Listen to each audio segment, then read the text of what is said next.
Hit therapy.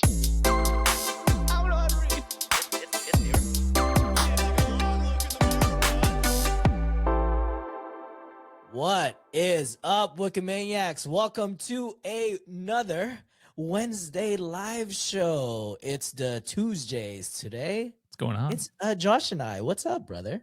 Not much, man. Not much. I will be begging chat to update me on the Canada-Czech game that's currently going on because I am trying my best not to be distracted right now. So I asked Josh, I'm like, dude, do you want me to start the intro out? Because like he is locked in. We were just having a conversation randomly. And this motherfucker interrupted me. He's like, they scored. I'm like, you bitch, I knew you weren't paying attention to what I was saying. Yeah, I think it was 2-2 when I last looked. So, God. So they're in the lead right now. Yeah, it could be a bad ending to this live though. No, they're tied right now. So oh, they're tied right now. Okay, yeah. But it could be a bad ending to this live where I just die live on camera. Well, while we're killing some time so Josh can watch a little bit, you know what we do in the beginning. We like to say hi to the Wikimaniacs, and immediately on the Patreon side, Fred said he wants to ask you a question, Josh, but I would highly suggest that you don't take that question. I'm gonna reject any questions from Fred. Actually, same. He used to be banned from that shit. So, well, just want to see the chat. Let's see where everyone's coming from. So, someone's from Italy. Have you watched any Olympic Games? If you're in Italy, ooh, I've been watching nonstop. It's actually an addiction. I watch any sport that's on. I just throw it on and I'm like, learn the rules real quick, and by the fourth person going, I'm like, oh yeah, they should have done this. This is a 70. Just giving ratings. Let's see where everyone's from right now. We got Mo Bounce Baby from Dayton, Ohio. What's up, Mo Bounce Baby? I lived in Dayton for a little bit. I hung out way too much at the Greens, the malls over there. So hello to you. Who else we got? We got Heidi from Baltimore. Man, now I want some crab cakes, Heidi. So, god damn. What else we got? We got Sally from Montreal. Hello. Oh my god, this is going so fast. Houston representing. Sean is not here. He is stuck at work, so unfortunately. Van City. Got Grand Rapids. Wait, where at? Oh, Van City, Vancouver. Yeah. And then over on our Patreon chat, we got Munich from Lena. Ooh, that's Germany, right? I don't want to be stupid. Yes. Munich sounds like Germany. Okay. Sorry, we got Chicago, Michigan in the house. We got Connecticut, Kentucky, San Diego. Let's fucking go. We got Poland? Everyone in this. Got some Polish viewers here. Hell yeah. Ooh. Megan from Columbus. Megan, Columbus fucked me up. Let's just say I don't remember half of the things that I did at Columbus. Is Columbus fun? Oh, Columbus is fun. Okay. Well, I mean, Ohio State University is over in Columbus, but the surrounding areas, there's a lot of resorts. One of the big lakes over there. There's a lot of theme parks that's going on too. I spent a lot of time in Columbus when I was stationed out in Ohio. Fun times. Hell yeah. Yeah, the only thing I know is like they have the Blue Jackets there, and everyone always shits on Columbus in hockey, being like it's a small market. Yeah. No one wants to go there. And I'm like, it seems nice from everything I've heard. Wait, I think Patreon shut down. Thanks, Patreon. We had nothing to do with that, guys. I mean, I literally haven't touched anything. I don't know how to fire that. Should we shoot them the YouTube link just in case? You could try. I'll try and fire it back up again here. I don't know if it'll work. Anyway, continue on with the shout outs and anything you got to announce. I'll try. Yeah, so while Josh is doing that. So it's speaking of like announcements and shout outs, well, for one, the episode tomorrow that's coming out for the Patreon and Fridays for like the normal feed, it is a rage bait inducing episode. So if you guys want to see us all crash out, well, all of us, and it's mostly me, tune in tomorrow. It's gonna be a lot of yelling. So if that's something that you like. Also, it is still February, so you got about a couple weeks before we stop releasing the Giant merch. So if you want to spread Giant and support us through getting merch, you can head on over to redonwikishop.com. Again, half of the profits for that one will go towards Feeding America. And then Sean announced it on the live last week. And then coming up on these upcoming episodes, we're doing more gaming streams for y'all. So I believe the first Wednesday of the month is you're going to get a double dose of a live in the mornings, like current this time. So business as usual for this one.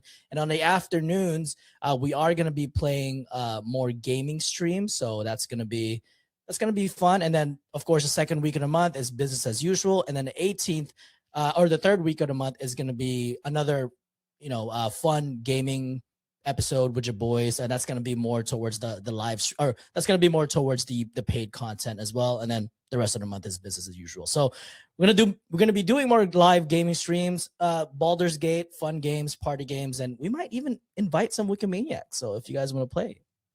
Hell yeah. Exciting stuff. I think we're back up on Patreon. It's a new We're link. trying with Patreon. I am just like yapping right now, just so like Josh can figure out on the back end, but we don't know what happened there. Honestly, Patreon Live is the bane of my existence right now. Unfortunately. So let's go through some donos that people have sent so far while we're killing time here. D. Thompson sent $2.99 Australian dollars. Hell yeah. Thank you for that shrimp and a bobby. Fred's got the next one. Fred Sends $5 in, says, I'm asking my question anyway. Josh, how does it feel to be to be a community snow Latino now? I don't know. You phrased it weird, but I think you mean the Bad Bunny shout out from from the Super Bowl. And gotta say, it's pretty great. Snow Latino is crazy. It is funny because he was just like shouting out all the American, like South and North America, like just being like, "Hey, we're all America." But the way everyone took it online was like, "Oh, we're part of the Latino community now." I'm like, "No, that's not what they meant." It is funny though. I love it. Kitten Mins asked, "Did you like my story from the last live?" Absolutely not, Kitten Mins. So there's your answer right there. Lieutenant Starbright, shout out Lieutenant Starbright. They sent $5 Canadian. They asked, "How much do I gotta pay for you three to play Phasmophobia together?" We could play that. What is Phasmophobia? I've never heard of that game. I'm not sure, but we can play that. Is it a scary game? It sounds like it. Phasmo sounds like a ghost. Yeah. Are you like a Ghostbuster? Is that what it is? We'll try it out. Yeah, we'll try it out. Any other shout outs, things you want to mention, Josh, before we... Gonna be honest, John, I was not paying attention when you were doing the shout outs, so I don't know what you did, so I just assume you did them all. Usual merch plug, everything? Yeah, read it on wikishop.com. Absolutely. So, all right. You want me to get started, my guy? Yeah, do it up, buddy. All right. First story of the day, because it's been a hot topic that Josh is now an honorary Latino. I had to pick a story that kind of, resembles that a little bit. Okay. This one is posted on r/off my chest by Cubrador.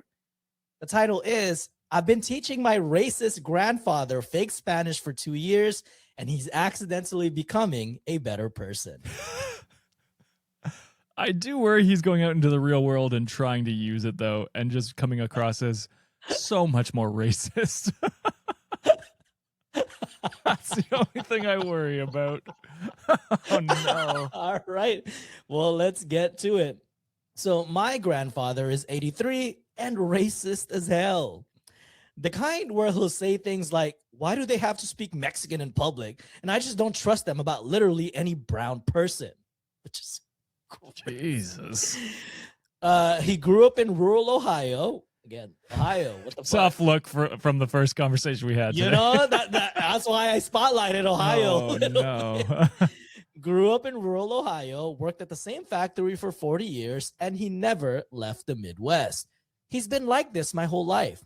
We've all tried talking to him, my mom, my aunt, and me after a few beers at Thanksgiving. He doesn't listen. He's 83, and he's definitely not changing. Except he is because of me, and I did it through lies. So My grandpa moved into a Sunrise Senior Living in Toledo 2 years ago after grandma passed away and he couldn't keep up the house anymore. His main caretaker is this woman named Rosa. She's from Guatemala, been in the US for like 15 years, has 2 kids in high school. She's incredible, patient, kind, gets my grandpa to take his blood pressure meds, which is a miracle because he's convinced they're too expensive to work. He was cold to her at first. You could tell it was a race thing. He talked to the white nurses fine, but with Rosa, it was one-word answers and no eye contact. Ooh. Motherfucking grandpa, I will like just push you off the cliff or something. She's just trying to do her fucking job. Like, Jesus. One day I'm visiting. It's a Sunday. I brought him those butter cookies from Costco he likes. Rosa brings him his lunch, turkey sandwich, apple juice, and little cups of pills. And he just grunts at her and doesn't say thank you. I've watched this man thank waitresses at Bob Evans his whole life. He just won't do it for her. So after she leaves, I said, Grandpa, you should say thank you in Spanish. She'd really appreciate it. And he goes, I'm not learning Mexican. And I don't know what possessed me, but I said, it's easy. Just say te quiero. It means thank you. This is the same dude that's like, speak American instead of English. Just for context, te quiero does not mean thank you. Te quiero means I love you. Oh, so lovely. He practiced it like 3 times. Te quiero, and his accent is awful. Oh, he says it Thai Kireo. Well, let's not roast him here, guys. Come on. Damn, Josh, is this? Yo, just kidding. He's like, fuck me I told him it was perfect. He said it to her the next day. She looked confused for a second, then looked at me. I was sitting by the window pretending to read a People's magazine, and I just slightly shook my head. She understood immediately, and this woman is a saint. She just smiled and said, de nada, and walked out. That was 2 years ago. I visit him every Sunday and been teaching him fake Spanish ever since. Here's his current vocabulary. Again, te quiero, it means thank you, but it actually means I love you. She taught him, eres mi familia, which means, to their definition, is good morning, but to actually, it means you're my family. How does he not know that? Familia and family is not that far. Mi corazón said it's supposed to be for excuse me, but really actually means my heart. Oh. And que Dios te bendiga, I think I'm saying that wrong, which means see you later, but it actually means God bless you. And eres un ángel, which means sorry, but actually it means you're an angel. I love that. So now, multiple times a day, my racist grandfather looks at his Guatemalan caretaker in the eyes and says things like, you're my family and you're an angel and I love you, thinking he's just being basically polite. And here's the thing. It's working. Like, something shifted. I don't know if it's because he's saying these words out loud, even without knowing what they mean, or if Rosa started being warmer to him because she thinks it's hilarious, but he's different with her now. He asked about her kids, remember their names. He saved her a cookie from his lunch last week, one of the butter ones I bring. He told my mom on the phone, Rosa's one of the good ones, which is still racist, but like, progress for him? Yeah, I guess. The bar is underground, but he's digging towards it. Rosa knows everything. We talk about it when he naps after lunch, usually around 1:30, out like clockwork. We sit in the hallway by the vending machines, and I teach her the next phrase to expect. She says she's never had a patient tell her she's an angel 6 times a day. She calls him mi estudiante, and he thinks it means sir. And she showed me a video she took of him practicing eres mi familia in the mirror, and I almost cried laughing in the Wendy's parking lot after.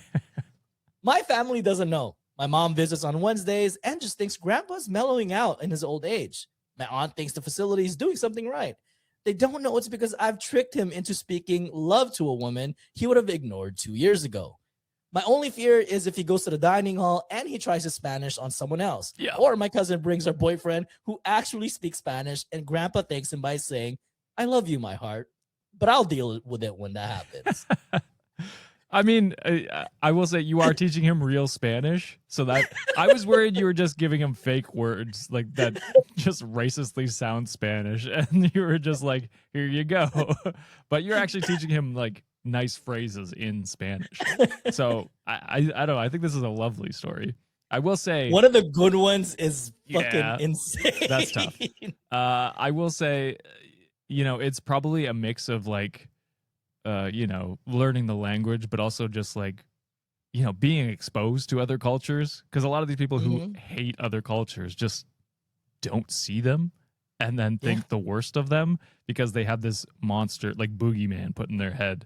And when they interact with them on a daily, it's like, oh yeah, they're regular people like you and I. Like, and so Absolutely. I think that's partially also maybe what's getting to them, where it's just like having an interaction with someone on a daily basis is also him being like, oh yeah, well, I'm hoping anyway, him being like, oh yeah, they are just people.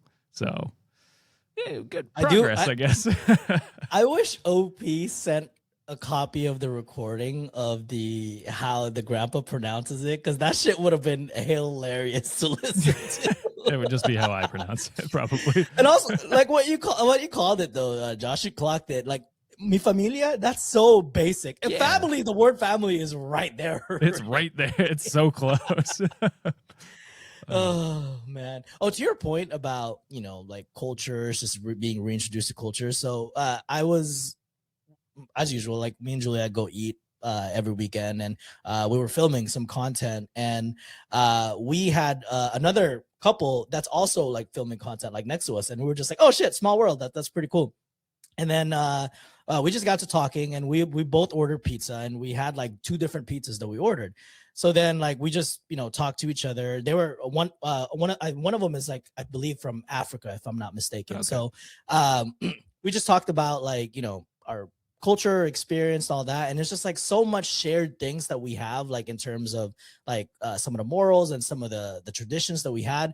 And it got to the point that we became instant friends in like 2 minutes, and we were just like, hey, we have 2 boxes of or we have 2 different flavors of pizza over here, you have 2 different pizza flavors over there, why don't we just share break bread and like eat together? Hell yeah. And like we just told stories, and we just had a lot of fun, and it was a lot more like, oh, I never heard about that, like that's pretty interesting to hear, like that's a different aspect that I didn't realize that you guys do that too. So I think just being able to like appreciate each other in a cultural setting, and it's like it's so cool because like you get to hear their experience, you get to see what they're all about, and I feel like if more people are more open-minded about it, there'll be less racists in the world, to be honest. Oh, 100%. I mean, that is why like cities usually lean more left. It's because it's like, culturally, it's just it's a mixing pot, and like you realize that everyone's just a person, and some people are dicks, some people are good people, and some people are just NPCs in their background every day.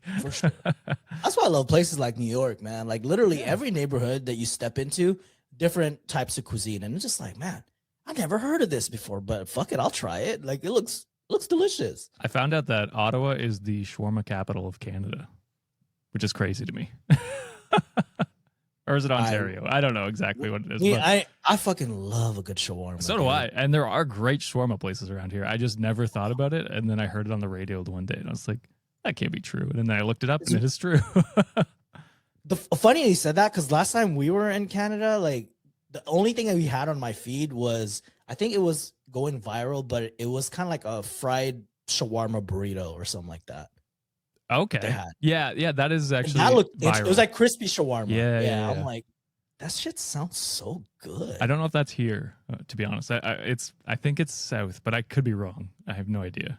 But anyway, good shawarma in Ottawa. Definitely recommend. I fucking love food, man. God damn, I'm hungry. All right. Zanfred sends 20 Mexican, is it pesos? Pesos, yeah. Says, for least Navy dad, Josh. Thanks for my birthday. You're welcome. Behind the scenes, Zanfred requested a cameo for us, and we're just like, Josh, you should greet Zanfred a happy birthday confidently. The white man was like, Feliz Navidad. So close. I'm like the grandpa. I'm right there. Oh shit. LT Starbright sends $5 and says Phasmophobia is a ghost hunting / investigation game. Real question is, how much do I have to pay for one of you to play the mortuary's assistant? I don't know. We could get Sean to do that because we do have a free scary game to make him play because of the charity. So that could be on our short list of ones we recommend to him. Mortuary assistant is fucking cool. Hell no. If I started hearing like movement in the little fridge they put the body in, I'm out, bro. Sally Squirrely sends $5 Canadian, says, I don't know if John and Sean I don't know if John and Sean, I know he isn't here, remember the post live show convo, but I passed my citizenship test and I finally became a Canadian. Hell yeah. Congratulations. Let's awesome. Go, Sally. Majestic T-Rex sends $10, says, John is me when I'm trying to do anything. All over the place? All over the place, distracted, don't know what they're doing, just winging it the whole time, fucking wishing for the best, because that is definitely me. D. Thompson one sends $8 and says, good morning, sweethearts. It's 4 a.m. in Australia, and I just wanted to say, Josh, I am so impressed with the size of the agates on Mark Carney. Now I gotta look up what the agates mean. I want to say agates is stones, right? Because I'm learning from Juliet. Oh, okay. Yeah, I see what you mean because he did he made that deal with a bunch of countries recently. Yeah, he is growing on me, Mark Carney. I mean, I voted for him, but it was mostly at the time I was like, I just don't want the other guy in power. And is that a politician? Yeah, Mark Carney's our prime minister. Oh, okay. That's funny. Majestic T sends $5 and says, honestly, the bar is in hell's basement. That is true. And then BBJZMN sends 5 gifted memberships. So thank BBJ. Hell yeah. And then there was one I wanted to end on here from Fred, who sends $5, says, a moment of silence for a fallen angel. Linda Davis, may you rest in peace after being another victim in the monstrosities of ICE yesterday. Yeah. I will say, I have not heard much from Minnesota for a while. I'm not sure if that's just being suppressed on TikTok or not, but I do worry about the people there and anywhere else they're being targeted. All right. Let's move into the next one, John. Let's get it. This one's posted by mathematician Lazy710. And the title is, Am I the asshole for expecting a girl to get off the treadmill in the gym? It depends. So when it's non-peak time, I'll say go whatever the hell you want. But I know there's a lot of commercial gyms that they do post some sort of like limits, like, hey, limit it to like 30 to like an hour if it's like peak time, just because, share the wealth for everybody. Right. I think it might be during a peak time situation. Okay. So the gym I go to doesn't have a lot of treadmills, and I've recently started running. I went to the gym with my partner last night, and all the treadmills were in use. I used some weight machines and then started back to the treadmills. I noticed there was a girl just sitting on the treadmill while her friend was using the treadmill next to her. She'd been there for at least 15 minutes not using it, so I went up and asked if she was planning to use it. She said she was here with her friend, but I just said she can sit next to her friend's machine instead of taking up a machine from people who want to use them. She shrugged her shoulders and refused to move. A woman then comes over and asks what's happening, so I explain it. And she says she's the girl's mother and that I shouldn't be telling her daughter to move. Then you tell your daughter to move. I just said her daughter shouldn't be taking up machines she has no intentions of using. She said her daughter is free to sit there if she wants and that she's doing nothing wrong. I just said I can see where her daughter gets her entitlement from. Burn.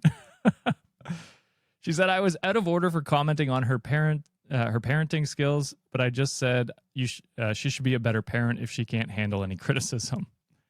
A member of staff came over, and when I explained what was going on, asked the daughter to move off the treadmill or leave the gym. My girlfriend said maybe I shouldn't have argued with the mother, but I don't see how I've done anything wrong. So am I the asshole for asking the girl to get off the treadmill in a gym, then arguing with her mother? Hell no. And I just know what type of haircut this mom has. I just know it. The Karen cut? The Karen cut for sure. Are you kidding me? If you want to go talk to your friend, go talk to them on the side. Some gym orientations on how like they put the treadmill. Usually there's a gap in the front. Go stand in the fucking front or something too if you want to go hang out with your friend. Or if there's another opening on the other side, go on the other side. Yeah. Again, I cannot stand this. And I'm kind of picking on like the younger people here because they tend to do this a lot on a lot of like free weights or like the weight machines.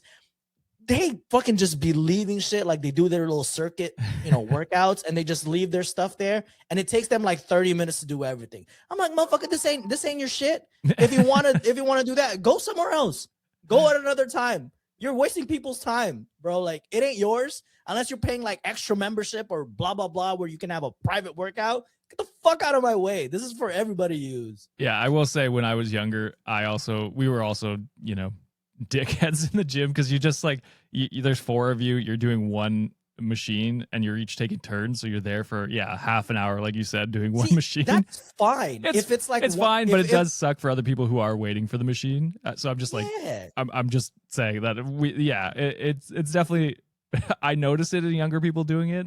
And I can admit that I have been that dickhead, and it's just like, I mean, you were absolutely in the right to be like, hey, if you're not going to use it, let someone else use it who wants to use it. You could just stand beside it, and then for the mom to immediately attack you, it's like, well, you're not, you're just defending yourself. To your point, Josh, if there's like a group of people like using one machine, I have no problem because like at least they're using it. You know what I mean? Yeah. That's all. I mean, if when it's like that, I'm like, oh shit, well, I'm shit out of luck because like I should have gotten here earlier. But I don't know. Some people just think they own the damn place. Mm-hmm. And I'm like, I paid the same membership as you, motherfucker. Like, you ain't using it. Go somewhere else. Yeah. Or literally just stand beside the other treadmill. Like that's all you need to do. Exactly. It's not a big deal. Reddit deemed not the asshole, and no controller said, not the asshole. It was a polite request that escalated due to the other person's unjustified sense of entitlement. It's like, all she had to do was be like, hey, like, what's the situation? Okay, like, would you mind stepping off the machine? Like, this man's trying to use it or woman trying to use it. I don't know what OP is, but that's all the mother needed to do. She didn't need to immediately attack you and be like, you have no right to ask someone to move. It's like, what are you talking about? Comment section here says Miku-san 21 put, here's the take. I think they're both assholes.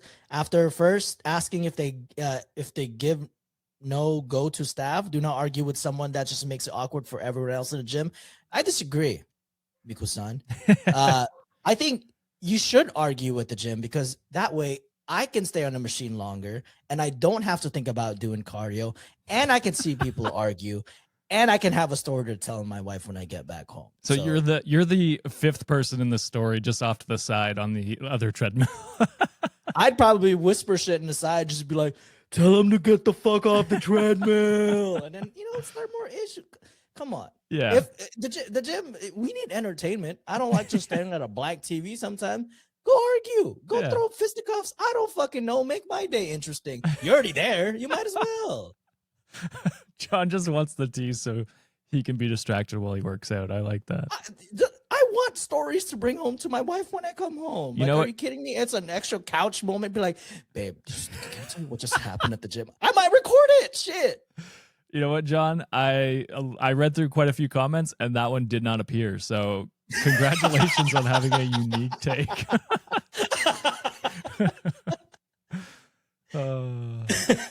Fuck, life's hard enough as it is. Give us free entertainment that we ain't got to pay for. Kidding me? God damn. I might share it at the pod too. Goddamn, fucking more money for us. Hell yeah. I love stories that come to the pod. I'm just nosy. Yeah. Because I have no problems in my life whatsoever. I'm just like, if other people are fucking being toxic, shit, let me watch. I'll be here to watch. All right, John. You want to take it away? Beth said, John would say, "You're the asshole for not making more of a spectacle." And giving the That is a John take. It's true. Oh shit! All right, moving on to my next story. This one is a two-parter, Josh. So okay, not too long. This one is posted on. This is a new subreddit for me from r/breakups. Oh yeah, I don't think we've done this before. This is my first time hearing about this shit. Like we could probably pull for this more. This one is posted by maybe Midscore Potential. The title is "My boyfriend broke up with me because he lost feelings. This happened out of the blue." Oh, also shout out to sorry. No, go ahead. Go do what you gotta do. Shinigami671 who rated us on Twitch. That's the first time that's ever happened. Thank you for that. Oh, you can rate people on Twitch? That's crazy. Yeah. So shout out to everyone coming over from that chat. Let's go. I missed your title, but yeah, go ahead. Sorry. Oh, you're good. The title, once again, is "My boyfriend broke up with me because he lost feelings. This happened out of the blue." Okay. Let's hear it. All right. This was posted last year. Okay. And they put, "I'm 32 female. In the past few weeks, he had been busy with his project and stressed out. I've always been there for him and supported him and was very understanding. We hadn't met for 3 weeks because he had his deadline coming, but he FaceTimes me almost every night. But the past week, something was off. He was different. He said he's just been stressed. Then when I called him last night to ask what was going on, he admitted to losing feelings for me. Okay. I was completely blindsided. This was the biggest mindfuck I've had in my life. He was the best boyfriend and everything was going on fine, but he said he couldn't take the pressure of having a relationship and dealing with the stress. I was really completely shocked because I've only been extremely understanding towards his situation. He said he woke up one day and didn't want a relationship anymore. It broke my heart into a million pieces. Currently, I'm in so much pain. I never expected this. How can someone do this to someone? Just throw it all away like it meant nothing. I've deleted all of our pictures off my phone and also deleted our chat on my end. I don't know how to deal with this mindfuck. This is absolutely crazy. I just needed to let it out somewhere. I know I'll get over it, but right now it feels like I can't. And I can't believe this happened to me at 32. Damn. Chat is convinced he's cheating. Because I will say it is wild for him to just wake up one day and then be like, yeah, I'm not feeling it. It'd be one thing if he'd been like, hey, I've been feeling this for a while. Like, it's like, I'm just not in it anymore. But yeah, him just being like, yeah, I'm not feeling it after I woke up today.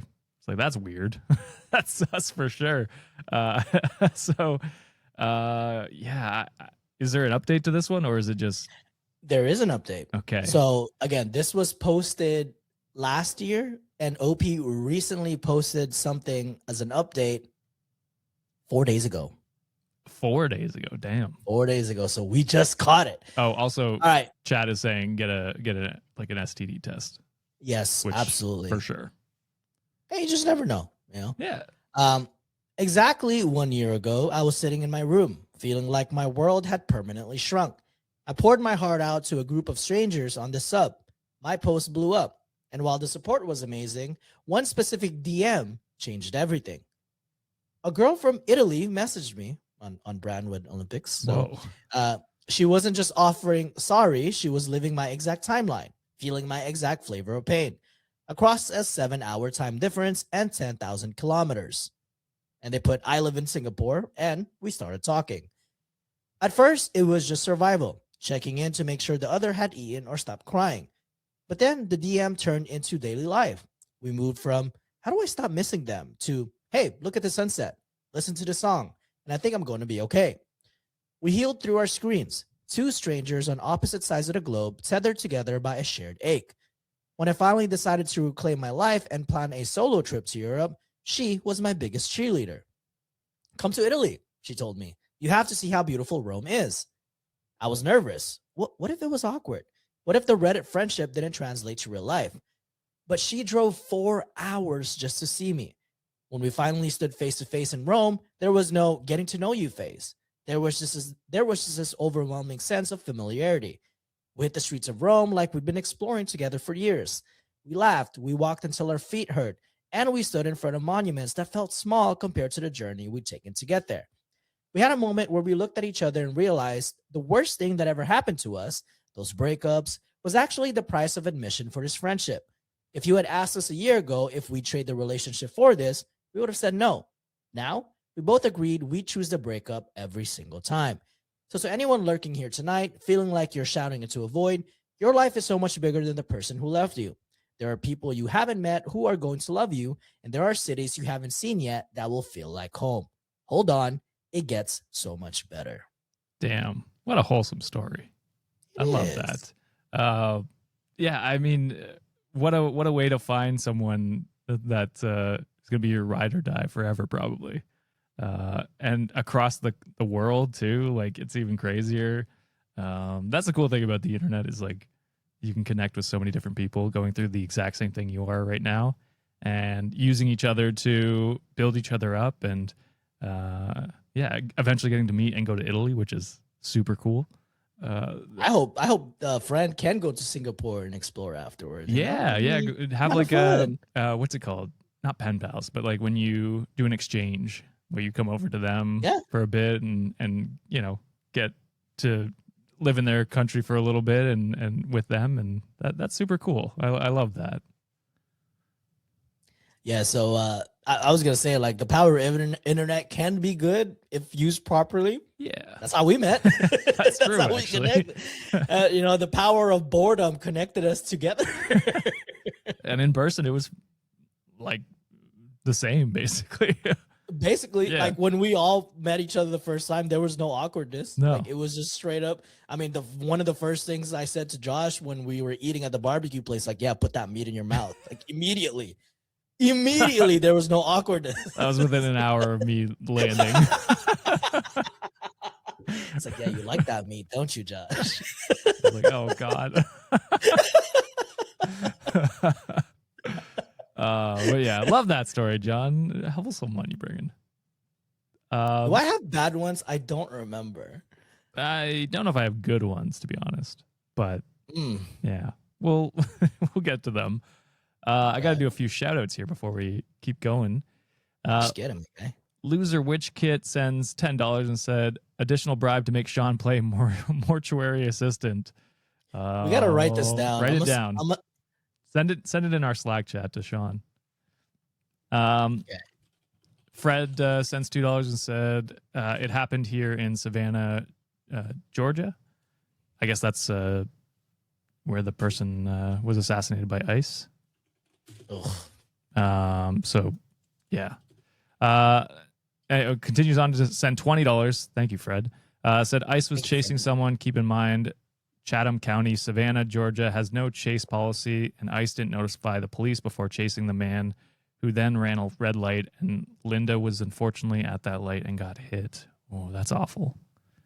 I will say I have watched a video of like how police chases are like one of the most deadly parts of like the highest, I don't know, murder rate basically from the police is from like chasing.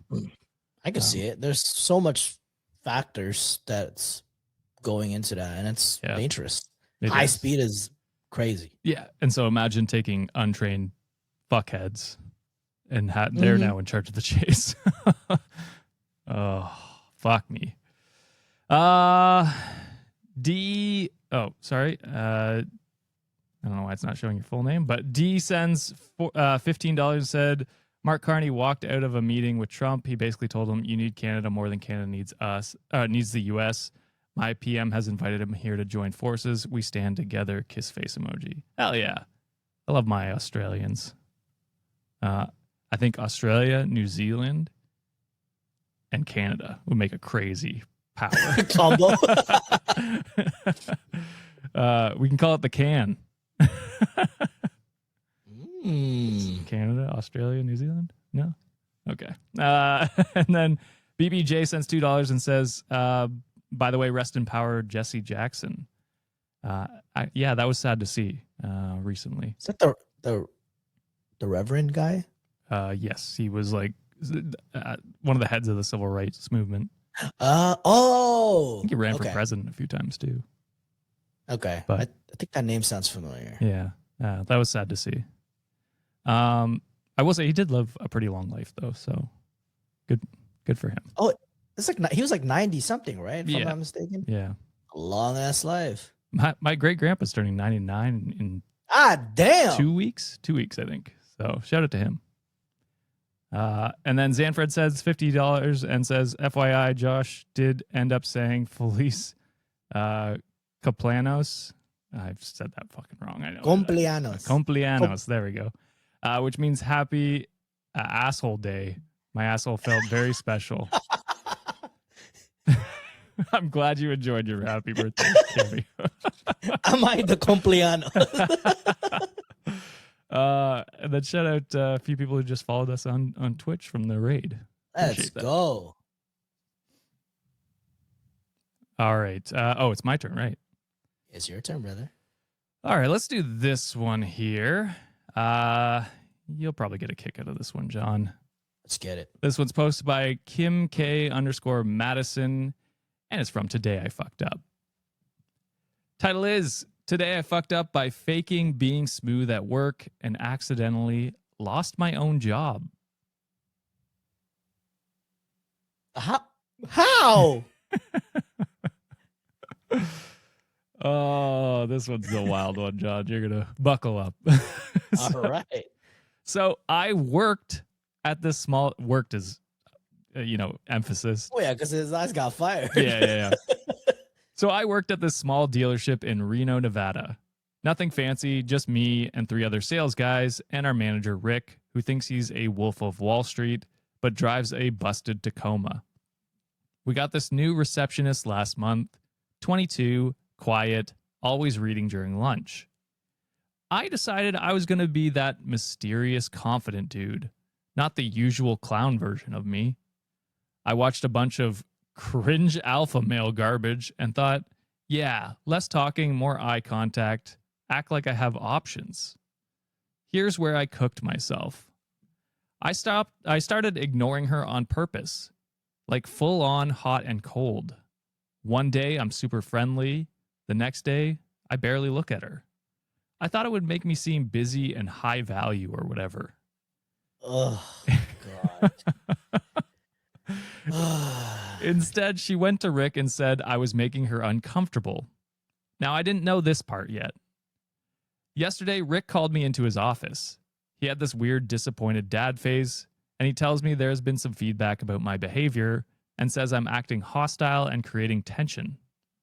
I panic and my brain goes into survival mode. Instead of saying sorry and explaining I was just being awkward and stupid, I decided to double down. I tell him she's the one acting weird, and maybe she is projecting because she likes me. Rick just stared at me like I'd grown a second head. He tells me it's not high school and he cannot have drama in the front office. This morning I got a call in again and they are letting me go. The official reason is I'm not a good culture fit. Yeah. All because I tried to play some dumb psychological game instead of just being normal. Well, first of all, you cooked yourself by fucking watching those goddamn red pill content to begin with, because your attitude and the way you look at the world, and probably thinking yourself as a high valued man. I'm an alpha male. You're a beta bitch. Okay? You listen to other men, that makes you the most beta guy possible. Whoa. All right? That's against the alpha code because you're listening to other men. Fucking idiot. Are you trying to reverse psychology, these alpha males? You are in a workplace. The only goddamn attitude that you should be having is a professional one. Yeah. When you're out there talking to them, don't make her life miserable. She's at the front desk making sure the phones are answered, emails are answered. And the only thing that you need to do is say, hey, hi, can I help you with anything? Do you need anything? Hey, can you help me with following up with this shit or whatever? Can you call this customer? Be a goddamn professional. You're getting paid at work to do one thing, is to work, not be a dick, not be someone who plays psychology. You ain't got that degree, you stupid fucker. What's wrong with you? Act accordingly, you dumbass. Yeah. I mean, if anything, this definitely proves like the alpha male influencers just want you to be lonely, and so they purposely give you terrible advice so that you get more lonely and more sad, and then just keep paying them. That's, in my opinion, that's exactly what they do. So they are not lonely enough. Well, yes, all right, yes, I think they need to reach outside of the alpha male influence sphere and realize that those people are not trying to help you. So all these little alpha males, I feel like all they need to do is impress each other, right? Yeah. Why don't y'all just live in one island and like let's they see. tried that, John, and it's famously not gone well. Really? They really tried that? Yeah, it's called Epstein Island. Oh. Yeah. I mean, why is Trump not arrested? Why is none of these people arrested? wasn't there something where they're just like his name got mentioned more times than it would be in like in a Bible or something like that, or than Jesus or God was mentioned in the Bible? Also, it's just such a terrible cover. This is a whole derailment. I apologize, but it's also crazy because like a bunch of like the word "don't" has been like redacted in the files because someone just search and replace DONT. So Don Trump, like, you know what I mean? And they just file replaced it and then just redacted "don't" everywhere. It's crazy. Is he using some sort of like executive power or something where it's like, I don't think, is there a rule about that where you have executive privileges? I've been watching too much Scandal. I don't know if it's like if it's a real thing. Yeah, I have no idea. It's just crazy that no one's been punished yet. I want everyone to get punished that did something. I don't give a damn what side you're on. I don't care if you're left, right, center, whatever. I want all of you guys in jail. Yeah.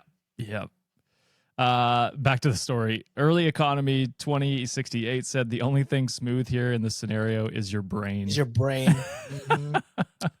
Smooth brain.exe not working. 404 whatever page found. You piece of shit. You need to be alone. And Sparkle Selkie said, "Oh man, everyone at that job is going to be like, hey, remember that one weird dude?" Idiot. As a matter of fact, I would go a little bit more with Rick if I was really trying to, go above and beyond. I would contact any other dealership within 50 miles of the damn place and be like, hey, this guy is a red pill harasser. Yeah. Maybe you shouldn't fucking hire him. Yeah. I mean, shout out for Rick for standing up for his employees. He's a real one for that. Slick Rick. Way to do it. Hell yeah. All right. This one is a dunkable one, Josh. I feel like you can go off on this guy. Okay. This one is posted on True Off My Chest by Ask My Dog. Okay. And if you ask Kevin, he'd probably think you're a dumbass. And he doesn't talk. True. So, the title is, My Marriage is Ending and I'm at a Complete Loss. Oh, man. Okay. You probably did something stupid. Someone did something stupid. It's definitely him. Full spoilers. It's definitely him. I don't even know where to start with this one, but I need an outlet. So here I am. I, 41 male, am married to a wonderful person, 41 female, who is an amazing parent, amazing friend. She's an amazing lover and companion too. We met in college where she fell in love with me, and it took me a while to realize that I was in love with her too. Once I got my head out of my ass and got past my hangups, I finally married her. Bitch, you are not the prize. Yeah. Since being married, I've made a lot of mistakes in the marriage, including very serious ones that perhaps should have ended the marriage a long time ago, but she stuck with me. So how are you at a loss that we're here now? Going back to the title. This includes cheating on her early on, Oh, not being there for her when she got bad postpartum depression. Jesus. And trigger warning right now, I forgot to mention it on top. So skip for the next 30 seconds, please, if this is not something that you're interested in hearing. Timestamps. Anyways. No, the checker winning. Fuck. Sorry. Good, because we need that little 30-second buffer, Josh. Like, you God good. damn it. Go ahead and say what you feel. Everyone on Hockey Canada should be fired and to the sun. Now that there's a buffer. This includes cheating on her early on, not being there for her when she got bad postpartum depression, not being there for her enough when she had a miscarriage, and 1,000 little things. I would do my best to tell her I loved her, but my actions spoke louder than any words. Holy fuck, dude.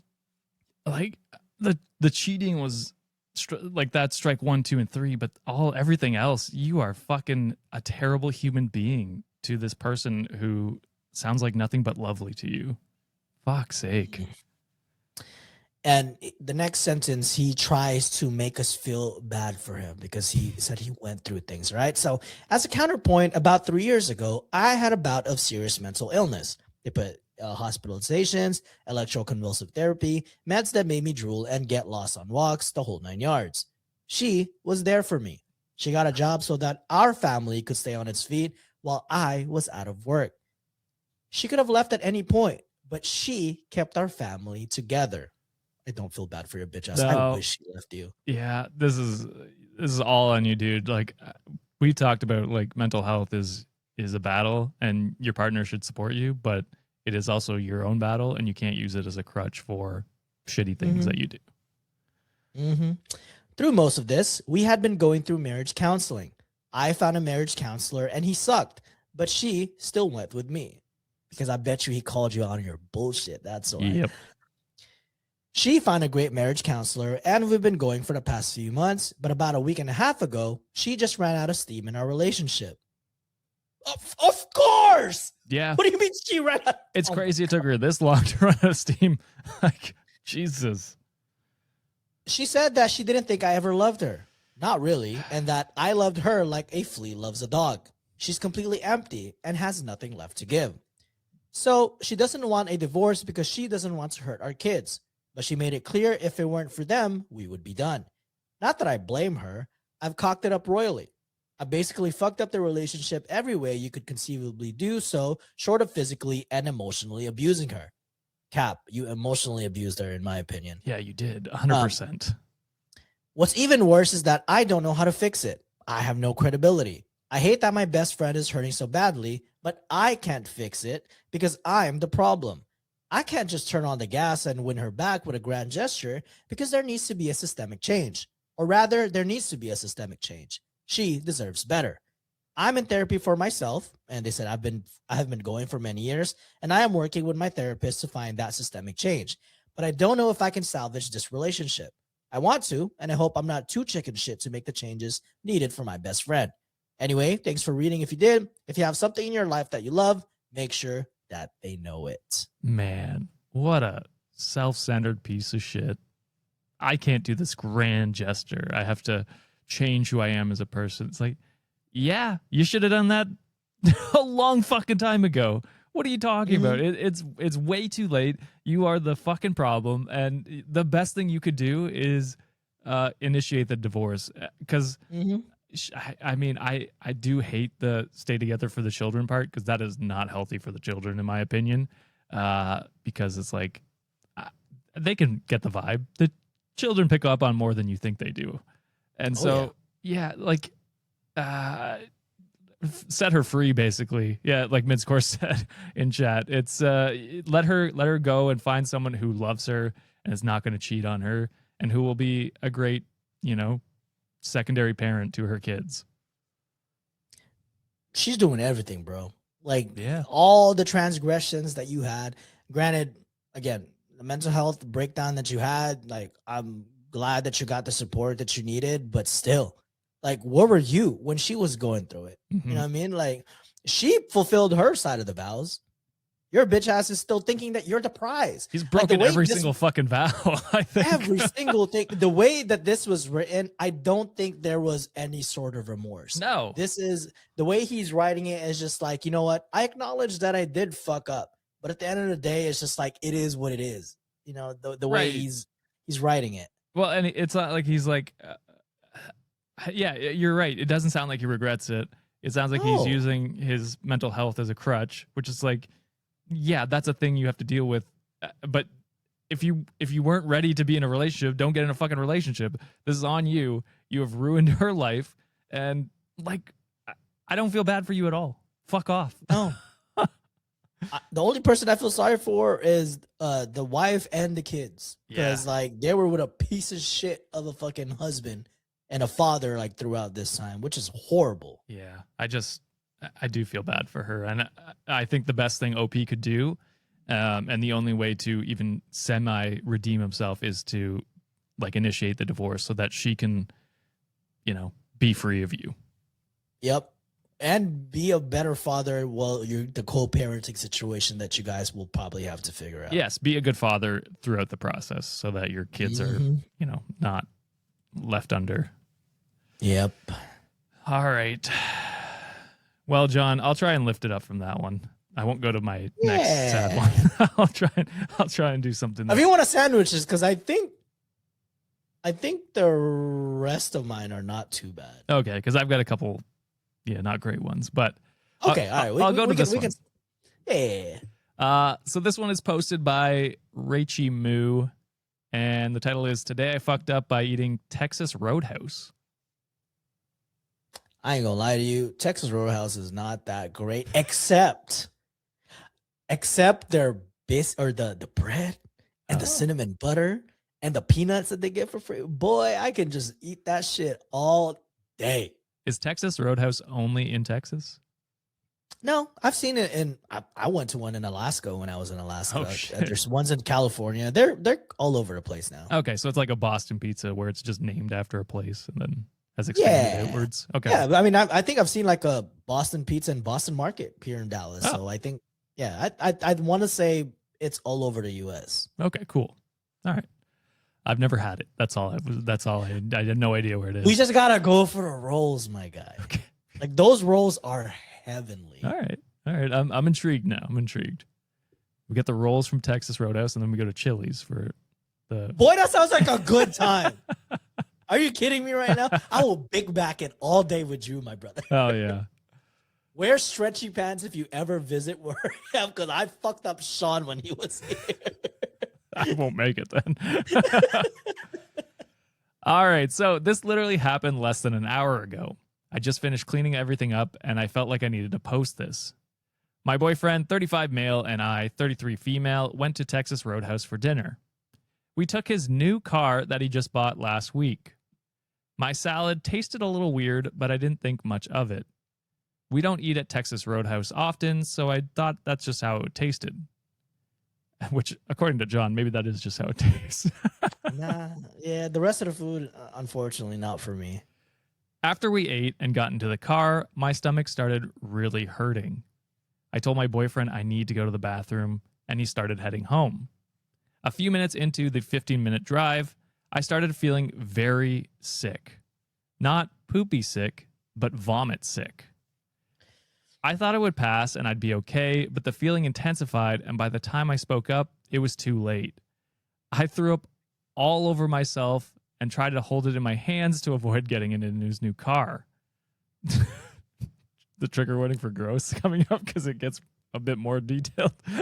So if you're eating lunch, just mute it for a few seconds. The puke splashed up in my face, got in my eyes so bad that I couldn't open them / see out of them. It was it was all over my face, my arms, bodies, legs, everywhere. I was holding the to-go boxes and they were also covered. My phone, purse, everything. My boyfriend surprisingly stayed calm, got me home and cleaned the car while I cleaned myself, but not until I threw up in the shower again so that the drain was clogged.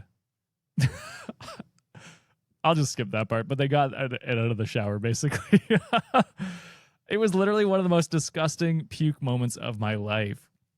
So today I fucked up. I got food poisoning very quickly after eating and threw up into my own eyes and all over my boyfriend's new car. Throwing up in your eyes to the point that you can't open it anymore is got to be the most diabolical shit I've ever heard. Because it's like, because look, even when you cover, yeah, it's gotta be a. Well, it's like projectile, probably, right? So it's just like, what is this, like Exorcist back style projectile throwing up? Like that force that it came out, that's gotta be crazy. Yeah. They do add edit just for clarification. They say it may not have been food poisoning. I don't know what it was, but I was fine all day, and this was instant. I got it all out, and now I feel okay. Not sure what else it could be other than the food I ate. And they say it was Texas Roadhouse in Parker, Colorado. So if anyone's nearby there, just maybe avoid that place.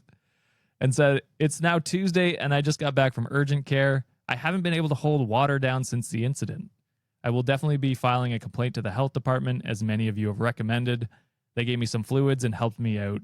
Recovery is still ongoing. And no, I'm not pregnant, because a lot of the comments were like, oh, maybe you're pregnant. But Sure. I guess they got tested, and that is not the case. So that's unfortunate. Hey, shout out to the boyfriend for not reacting crazy, because brand new car, that's rough. Yeah, I mean, I get OP like covering her face and stuff, because I would be the same. I'd feel so fucking bad if I threw up in someone's brand new car. Yeah, I would definitely offer to get it detailed, like, well, like, yeah, I'm so sorry. something like that. I'm sure he cleaned it up pretty well, but for sure. just But if you wanted to do a nice thing, yeah, yeah, for sure. Oh my god. Yeehaw commented, said, "Nice try, Outback marketing team." I don't know. Are they like rivals? Those two? Is that kind of? I don't know. I mean, I feel like a lot of the chains in like US, I think they're kind of just known for like a few things. So like Outback is known for their blooming onions, like right. Texas Roadhouse, the rolls. Hooters, their wings are fucking amazing in Hooters. What else? But yeah, it's Chili's, the triple dipper, and the fucking man. I'm hungry. I lost my train of thought. Like, man, I'm just fucking. You're just thinking of food now. Yeah. Yeah. It is lunchtime. It is lunchtime, and I haven't eaten yet. God damn. Have we lost hockey yet, guys? Oh, it's 3-3. Oh, let's go. Yeah, that's crazy. And Sidney Crosby's out. Love it. I'm doing great, guys. I'm fucking living life. Is Sidney Crosby Canadian? Yeah. Oh yeah. Oh shit. Yeah. He's very famously Canadian. He's Zanfred asked, "How am I hungry after that story?" I fucking love to eat. You're a sicko. I don't give a damn. You put food in front of my face, I'm on a seafood diet. I see food, I eat it. Come on now. Fair enough. All right. Let's I'm trying to see. God, I think this is my last bad one. So let's it's not really too bad either. All right, this one is from r/relationship advice by Ari9374. The title is My 31 female boyfriend, 27 male, is always late. I confronted him and his answer astonished me. Is this Sean? That's what they no man. When he said that, I was like, oh, I'm gonna be late. Part of me was just like, I hate you right now. It was so funny when we were in Toronto, and like, because Sean was in charge of all the shirts, like the merch shirts. Yeah. And when Sienna was like, "So how are you guys giving out the shirts?" And I was like, "Well, Sean's kind of been taking care of that." And Sean was like, "I don't know." Sienna was so stressed. My shit twitched. My fucking eye twitched a little bit. I was like, boy. Sean is the least organized person I know. It's crazy he is in charge of our finances. It's true. I mean, it's evident how late the merch releases are all the time. True. That's true too. That's his job. Yeah. Oh man. We let him run with it. I'm like, you know what, Sean? Do what you gotta do, buddy. All right. Story goes as this. My boyfriend and I have been together for 2 years. Since a couple months, we started getting into fights more often since we have had a whole different upbringing and therefore also different views on certain things that we will need to be facing rather sooner than later.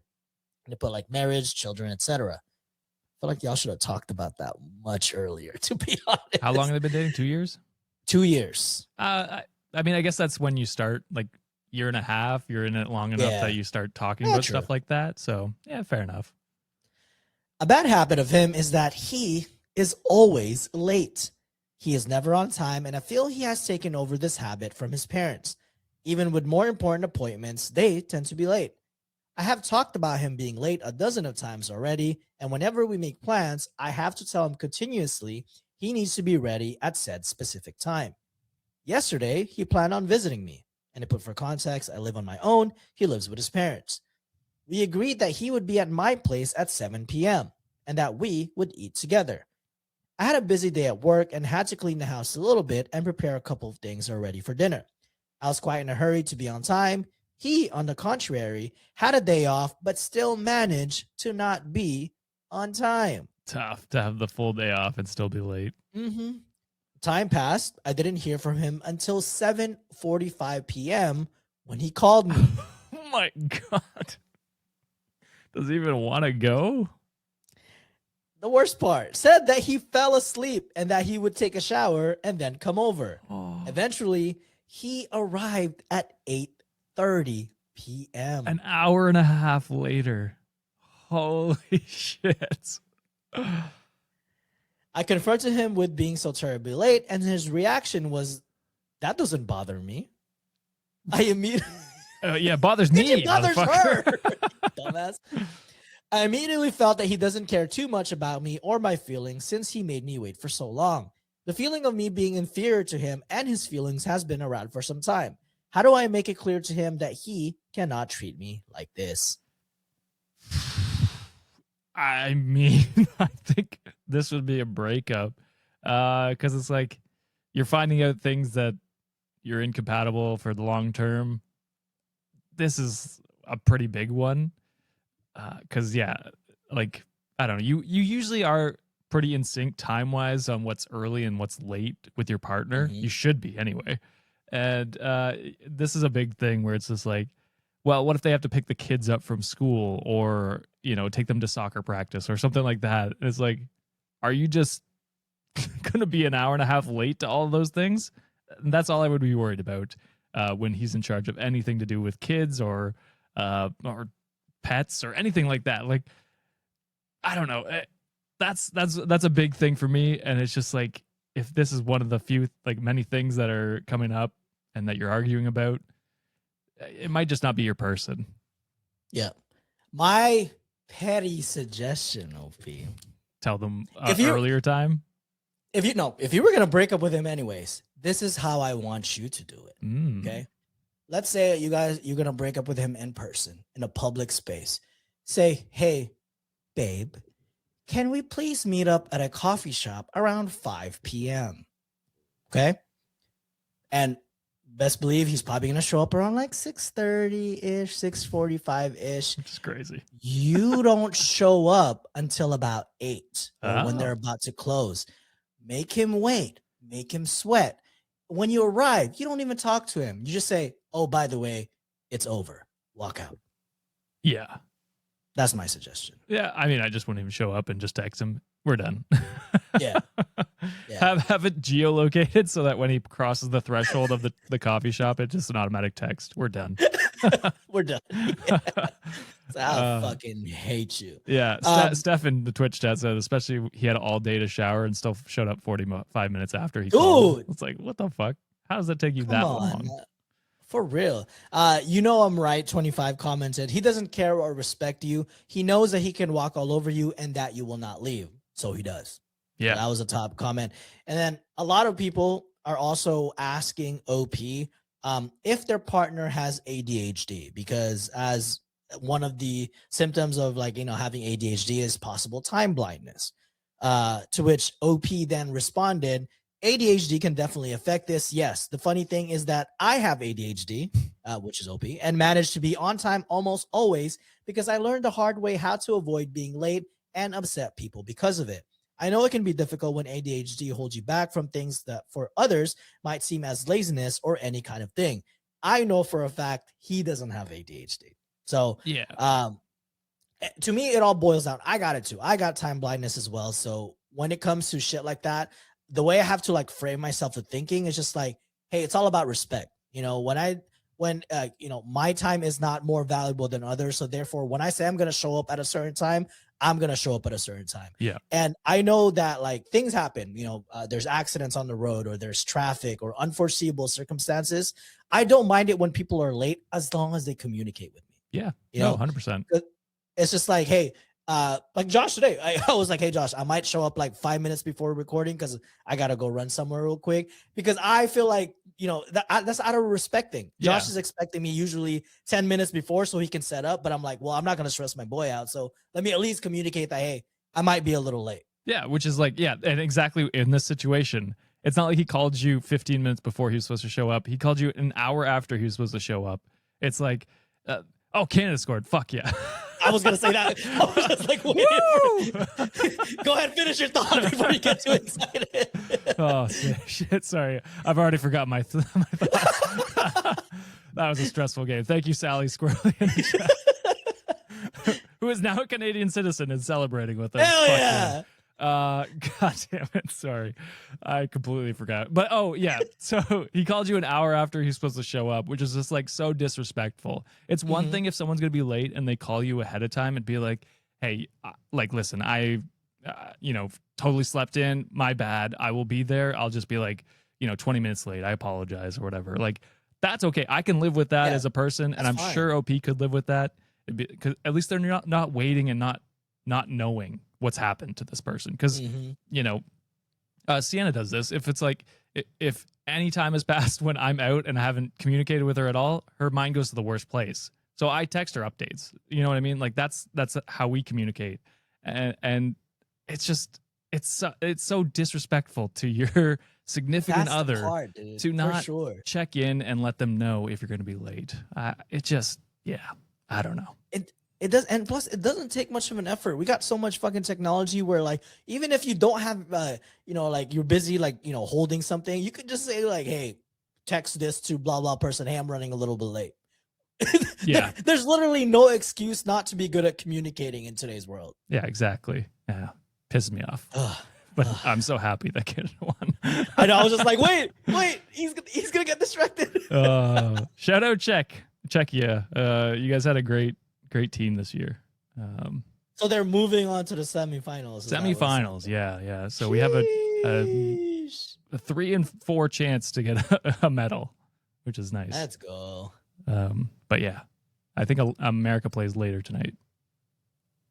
Oh, and okay. Who are they playing tonight? I think Sweden. I think that's who they matched up against. So that should be a great game, actually, if anyone wants to watch men's hockey. And then the finals for the women's is tomorrow. America versus Canada. Ooh. I get like free tickets to places sometimes, and there's one that keeps popping up about like minor league hockey. Oh yeah, I might check it out because I'm just like, this shit looks interesting. I want to know what the rules are. I don't know how it works. Yeah, I'd be down to take you to a minor league hockey if you wanted to. Go. Yeah, they're the only things we can afford around here because the actual hockey games like the NHL are super expensive. I bet. Yeah. All right, John, let's move into my next story here. Enough hockey talk. Sorry, I've derailed us. But this one... this one is posted on Best of Redditor Updates. It was posted originally in 2015. So... Damn. Posted by Hospitalized Throwaway. And the title is, I, 29 female, discovered my husband, 32 male, hired an escort while I was in the hospital. Send him to the hospital. Yeah. That's tough. Yeah. All right. So I'll make this as short as I can while adding all relevant info. Me and my husband have been married for 2 years. We were together for 2 years before that. For the most part, it seemed like everything had been great. We both work a lot, but we made our relationship work. Over the summer, I was admitted to the hospital for surgery on my colon. Because of complications after my surgery, I was stuck in the hospital for over a month.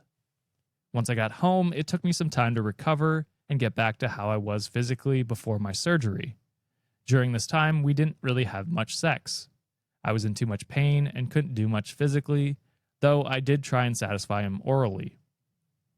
I would fist bump if I don't know the end of the story, so I'm not going to fist bump this one. This was tough on both of us because we were both used to frequent sex. He did express his frustration more than once, but I thought we'd done a good job of communicating and working through it.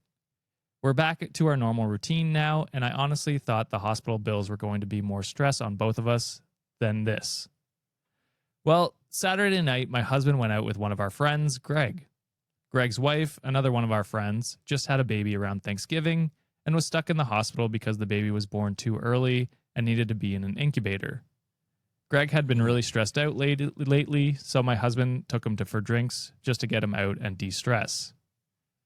Greg called me yesterday, and apparently they got really drunk and started talking about how Greg wouldn't be having sex for a while. And my husband said that he could always hire an escort, and that my husband did that while I was in the hospital. Greg at the time just went along with it, but he thought he should tell me. Greg. Yeah. Yeah. I didn't really trust Greg at first and thought he might have misheard or was lying, but why would he even lie about that anyway? I went through all of our old credit card statements and financials and found a large cash withdrawal around the time I was in the hospital. That still didn't mean much, so I asked my husband about it and lied and said I was getting stuff together to talk to our financial advisor. He said that he had to pay for a car repair in cash because our card wasn't working, but it was working fine everywhere else. I just don't know if I believe that, especially because we always use the same place for our car repairs, and we've always used the same card for it. I could contact them, but I have no idea if they'd remember. This is all just so confusing. I can't believe he cheated on me like that. We were planning on trying for a baby soon, but I don't want to bring a pregnancy into this if he's been cheating. I just don't know what to do from here. You do know. You leave this scumbag. He's obviously, look, you guys had a conversation. At least you guys were mature enough to have that realization that, hey, there's, things going on. But girl, you are sick. You're going through so much stuff in your colon where it's like, of course, I mean, I'm not an expert or a doctor or anything, but that's in the area where it's like, I might get affected when you're fucking bumping uglies, you know what I mean? Yeah. So it's like, and you still compromise. You're sick. You guys still found a way to kind of satisfy each other, more like satisfying him.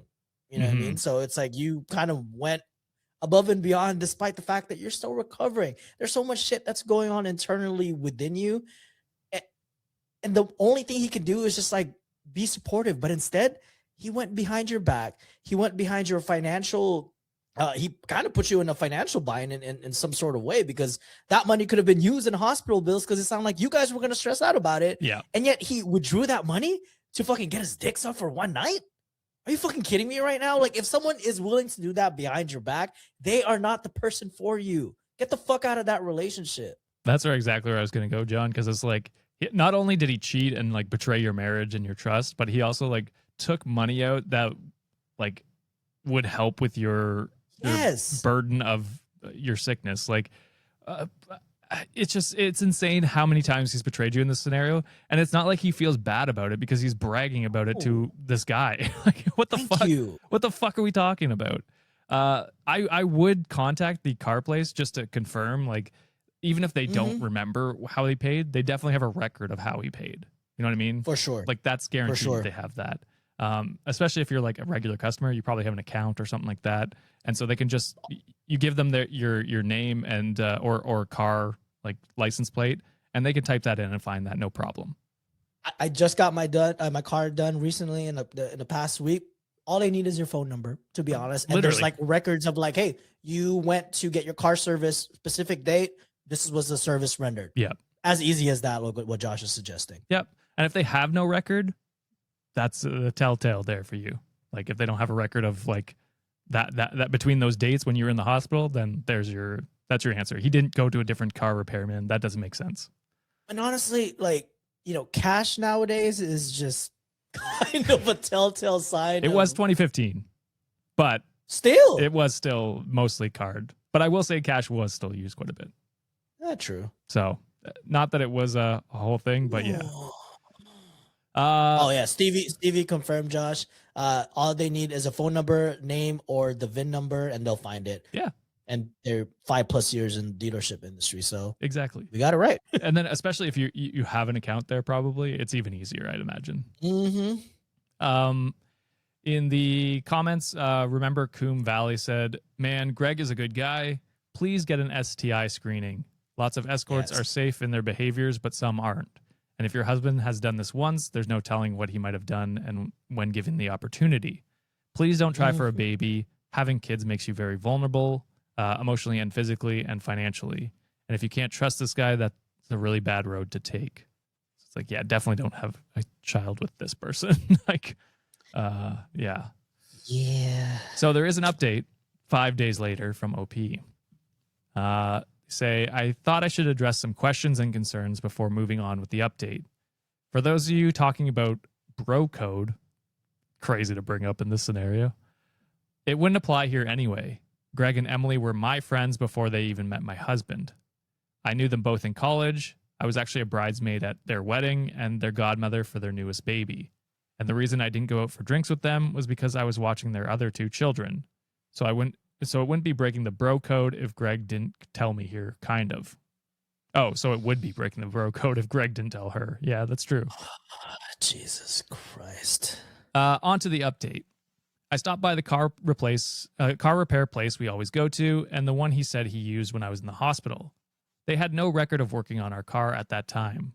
Not even a tire change or an oil change or axle adjustment or anything. Axle adjustment, sorry. So my husband was definitely lying about it. He needs an asshole adjustment. Dick. An attitude adjustment. There we go. For sure. So my husband was definitely lying about it because they said at the price they would always have some sort of record. I went to confront him about it the other night, and long story short, he didn't deny any of it. He wasn't sorry about it either. He fessed up to hiring the escort and to having sex with her. He said it wasn't cheating because it was a service, not like he fell in love with another woman. What a mental gymnastics. The fuck out of here. Oh my God. I wish there was some sort of like a secret recording that OP did, because this is not going to pass by in a fucking court or some shit like that. I want OP to hire 20 male strippers to come over and see if he has any issue with that. Oh, by the way, I hired a hitman, but it was a service. So also, you better run. It was a service, so it wasn't murder. Was it Frosty the Hitman? Video game. It was Frosty the Hitman. I hired that motherfucker. 1-800-HITMAN. Frosty. And it was a service rendered. And I didn't do it. 1-800-Thumpity.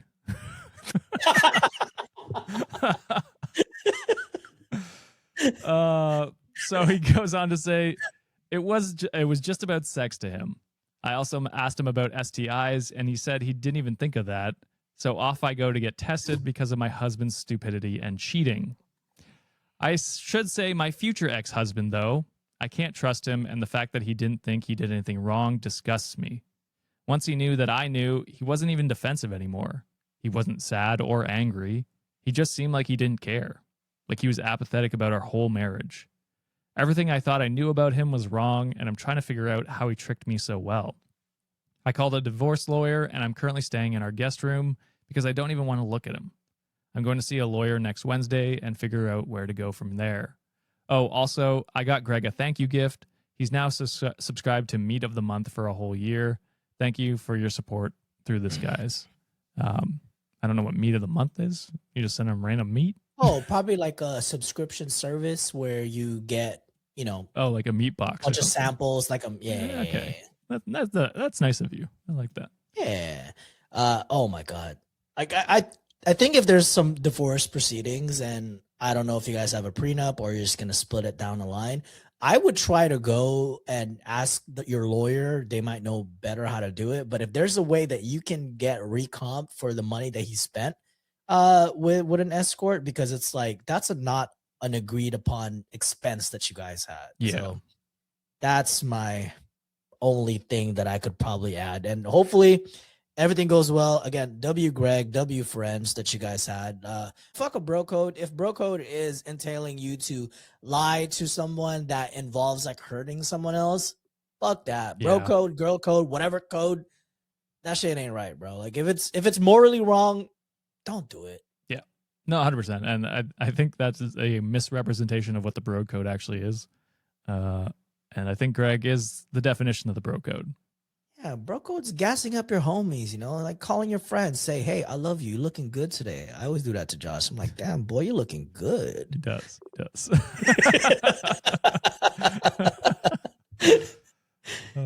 All right, John. All right. You got one? Yeah, I'm gonna save the wedding one for last because I think your mind is gonna be blown how fucking stupid that shit is. So this one is a revenge story. Ooh. Okay. This one is posted on Pro Revenge by March Competitive 6235. The title is Gas Thief Revenge. Gas thief. Okay. All right. Story goes as this. I had a neighbor that would walk into my backyard, take my gas can of gas from my lawnmower, and put it in his car and mower, and then return the can. Wild. That's crazy. What a dick. I found this out because I had begun to be a little suspicious that this 5-gallon can was always near empty every time I went to mow the lawn, and it was only like 1-quart tank on the lawnmower. This was back before cheap, easy security cameras, so I had to set up a webcam through my laptop with motion detection software. I caught the guy going into my backyard literally 5 minutes after I left the house. For the next week, every time I had to take a piss, I pissed in the gas can. I was going to say pour sugar in it. Someone suggested that, but I think people were saying, like, if you're diabetic and you need to take a piss, you get a 2-for-1. Oh, that's true. Yeah. For the next week, every time I had to take a piss, I pissed in the gas can. Now full of piss, but still smells enough like gas to fool an idiot. Then I left it on the back patio again. Made a big show of checking the fluids in my car, packing a few bags, and made sure the neighbor knew I was getting ready to go on a trip and I'd be gone for a while, hoping that he takes the bait. I come back home in about an hour, and they put car trouble, winky face. The thief is in his front yard, pulling the rope on his lawnmower so hard. It looks like he's going to have a stroke, turning bright red and cursing. Later, he gets in his car, makes it a couple blocks up the road, and it suddenly breaks He's down. filling his goddamn car with your gas. That's insane. Especially like one of the jugs, because they could just be mixed. It could be mixed fuel. You're just putting whatever the fuck you want in your car. That's insane. I checked the gas can on my patio, and it's empty. Oh. Also, I just want to add, this guy was a huge piece of crap. That's not the only thing he did. I found out he had arrest warrants. So I ended up getting him arrested by applying for a sheriff's ride along program in his name. That's crazy. Holy. I mean, I'm still baffled that he's just putting random gas into his car. Like, you have no fucking clue. It's one thing for your lawnmower, right? Because you're like, oh, it's probably like mixed gas for your lawnmower. Just randomly throwing that shit in your car? What are we talking about? God damn it. This guy's an idiot. Oh, shit. Damn. No words. No more words for that guy. That's crazy. He's the gas hole for sure. He is the gas hole. All right, John. Let's move into my next one here. Oh, wait. Sorry. We got one shout out quick here. Let's go. From LT Starbright, they send $5 and says, more hockey talk, but did I ever tell you guys I went to college with Jake Virtanen's brother? Laughy face. I guarantee you John doesn't know who Jake Virtanen is. Is Jake Virtanen, is he white? So that's why he's in Virtanen? I think he's Finnish, if I'm not mistaken. Oh. But yeah, he played in Vancouver, maybe Edmonton. I don't know if he's still playing, but definitely a lesser known hockey player, but pretty big in Canada. That's a crazy pull. All right, so my next one here comes from AITAH, posted by Icy Environment 6516. Fuck ice. Fuck ice, yeah. The title is, Am I the asshole for telling my girlfriend she can't have access to my work phone? No, there might be some information there that you shouldn't have access with. So I'm gonna say no for now, unless you're using that work phone when it's not really a work phone, but it's a burner for you to have a side piece. Could be. I'm going no for now. Is there a theme I have? No, I'm not that smart. You're brilliant, Josh. Definitely not. So to be clear, it's not because I have something to hide. I am a physician in a hospital setting, and as part of my position, I have a work phone. All right. Yeah, that's HIPAA, right? You can't be doing all that shit. Jesus. My email can have patient information that is subject to HIPAA, and therefore it is passcoded.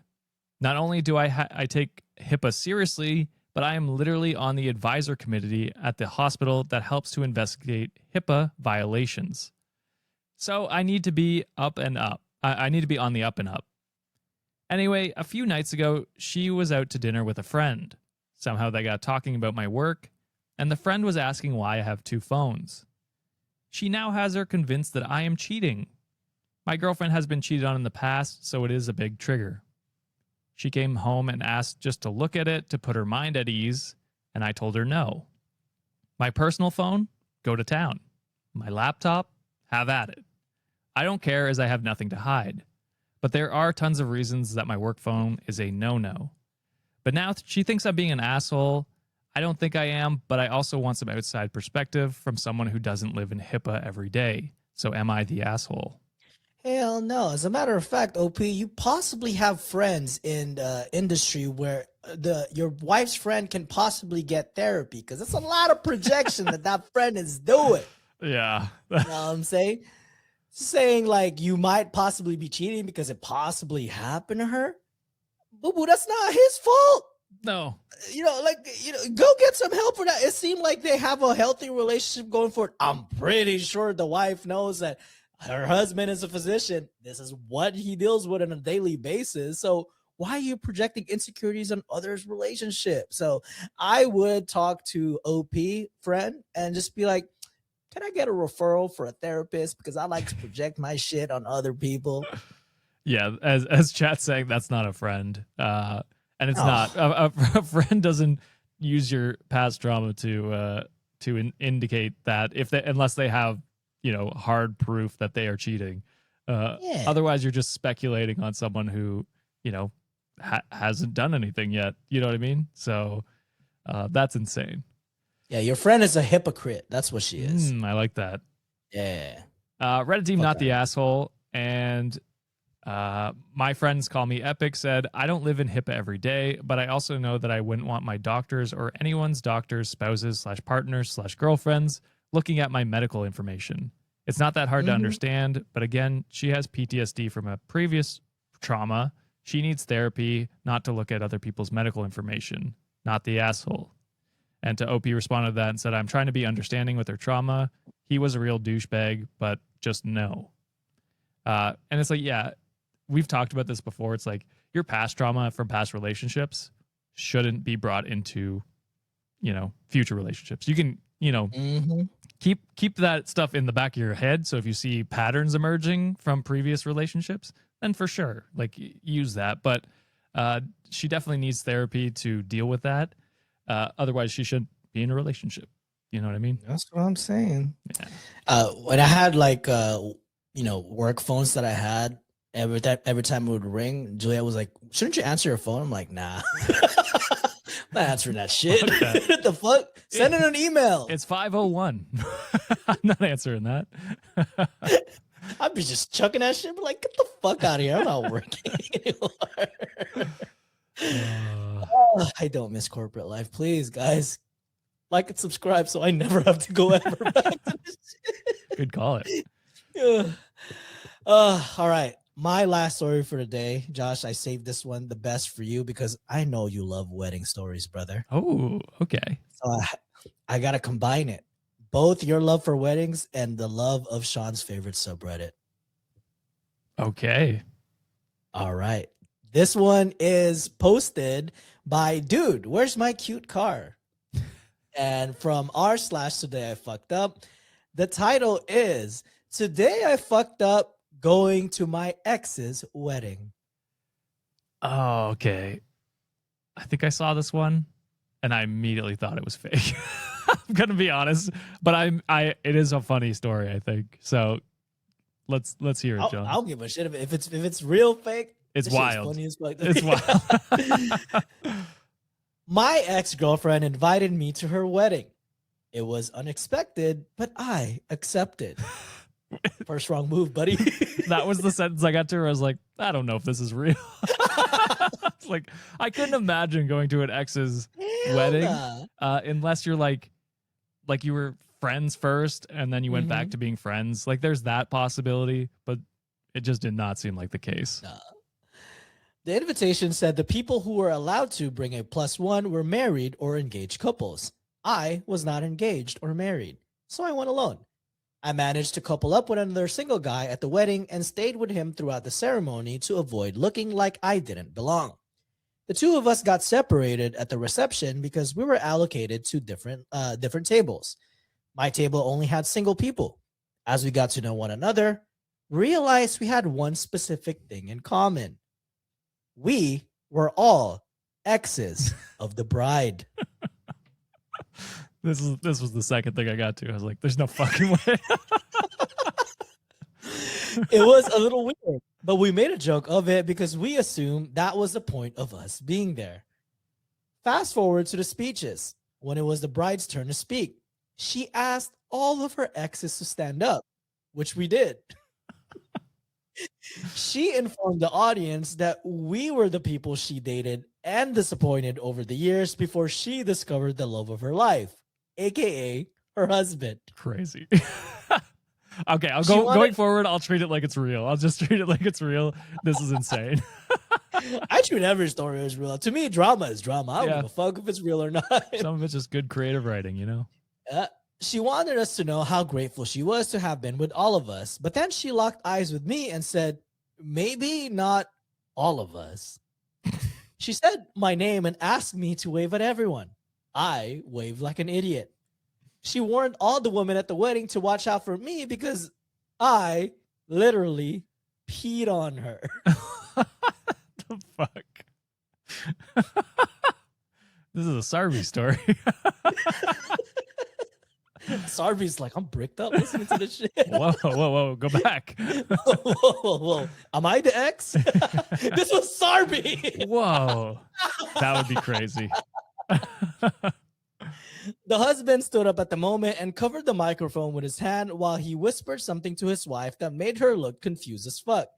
The bride sat down without saying anything else. The husband made an awkward joke about his wife having too much champagne and instructed us to please take our seats. The DJ intervened and asked if any of the groom's exes were also in the house, which actually made the audience laugh. The music played and everyone pretended none of that just happened, except for me. I got the fuck out of there as soon as the lights dimmed, or they disco ball. For anyone worried, we do love Sarby. It's an inside joke from a previous time we had him on. It is. But that is an insane story. It would have been so funny if she stood up and said, now you have to defeat all my 7 evil exes. Scott Pilgrim. Ramona, is that you? And the new husband gets up and grabs a sword. All right, let's go. Yeah, this is wild. Just to specifically point out one ex and be like, humiliation ritual time. Yeah. That ex was specific. You know what I mean? That's a reach. Oh, god damn. That's a crazy one. Fake or not, I don't give a shit. That shit was funny as hell. Yeah. I can't imagine inviting, like I said, an ex to a wedding unless it is like, oh, we're friends. Like before, we're friends now. It would have to be super amicable. And my significant other would have to be super chill with it. But to invite more than one, that's where it's crazy.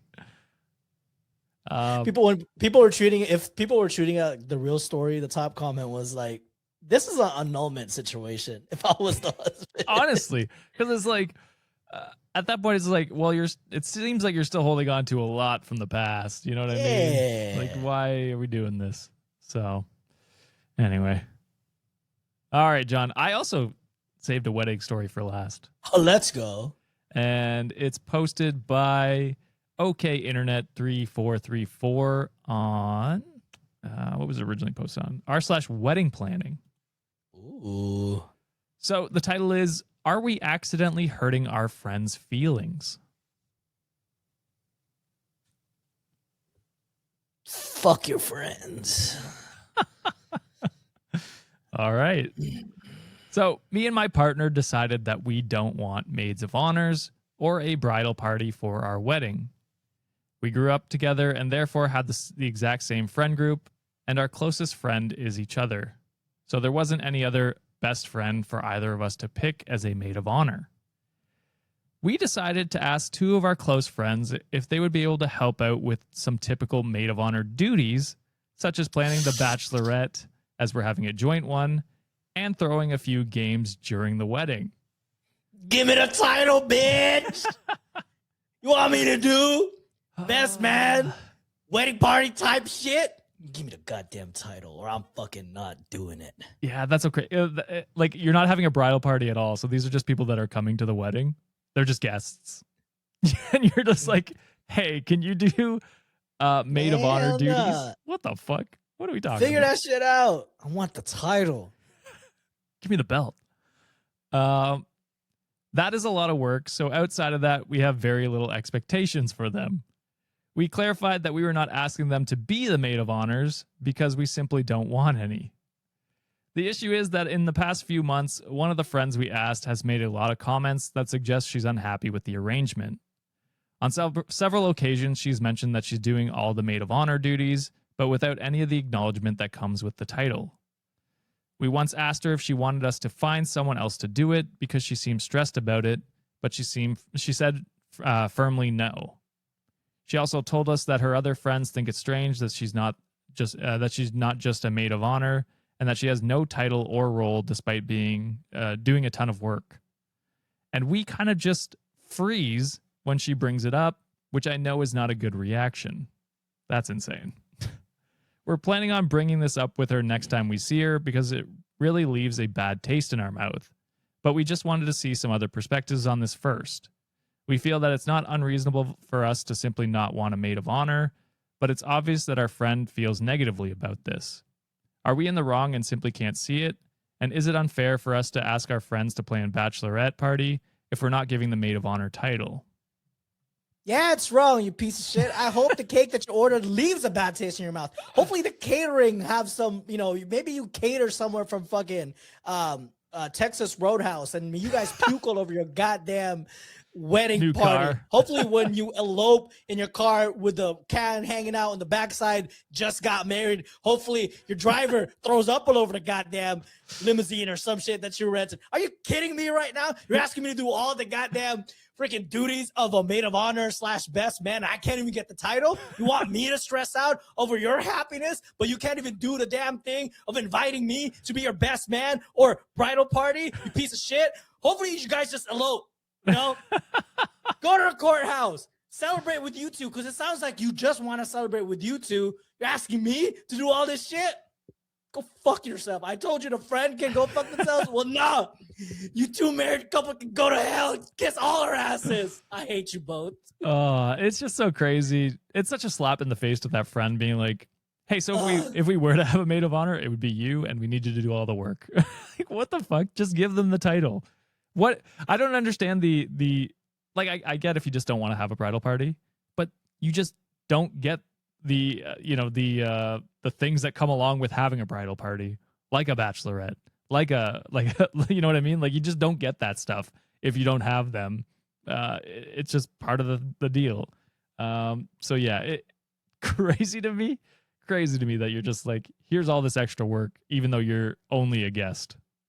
And if you really want all these things done for you, support the goddamn local economy, you piece of shit. Hire a wedding planner. Yeah. Because you know what? Then you don't have to have a bridal party because you have someone doing that job, and you're also giving a person an opportunity to make a living. But you want to mooch off their hard work, and you can't even give them the one thing that's free, a mere acknowledgement of a title saying, I was the maid of honor in this wedding. I made this shit possible. But no, you greedy fucks. You won't give them that. I hate you both. Hope you guys have an unhappy marriage going forward.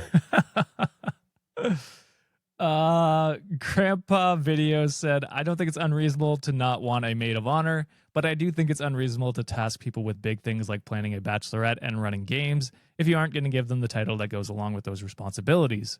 It's like you're asking them to do small things like to help touch up your makeup on the day. Not having a maid of honor comes at the cost of not having a person to do maid of honor duties. And that's exactly it. It's just like, if you're not going to have them as a maid of honor, you just don't get those things that come along with having a maid of honor, which is fine, but just don't expect other people to pick up the slack of no maid of honor. I don't know. It's entitlement, insane. Dude. It's super crazy. Super entitled. You can tell how like people have known me too long enough that they know that I love professional wrestling, that all my crash outs are in a form of a wrestling promo. That's true. That's true.